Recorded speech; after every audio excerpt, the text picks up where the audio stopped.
आमे माने पूर्व कालसरे नदी जल पोखरी जल और कूଅ जल किपरि दूषित हुए एवं किपरि दूषित न हो से विषय आम पढ़ी। आज पढ़ा आउ गोटे उत्सव है नलकूप। नलकूप गोटे कृत्रिम उत्स कारण नलकूप मनुष्य द्वारा सृष्टि।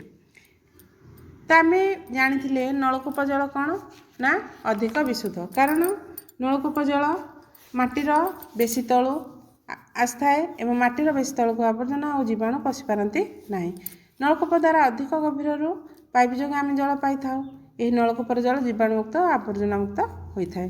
तेणु जिते भी जल उत्स अच्छी सब जल उत्स अपेक्षा नलकूप जल अधिक विशुद्ध। तथा बेले बेले कौन हुए तो नलकूप जल दूषित होता है। तो आज आम पढ़ा नलकूप जल किपरि दूषित हुए। नलकूप पाखे चांदी नथिले जदि चांदी नथिबो तेबे नलकूप जल दूषित हो कारण बारंबार पानी व्यवहार द्वारा से पानी माटी तले भेदी नलकूप जो जल आसुव सेठारे मिसिबो। नलकूप जदि नलकूप साइड पानी जमिबो ताहले मध्य नलकूप जल दूषित होबो। नलकूप पाखे शौचालय थिले नलकूप चारिपट परिष्कार जदि न रखिबा तेबे नलकूप जल दूषित हेबो।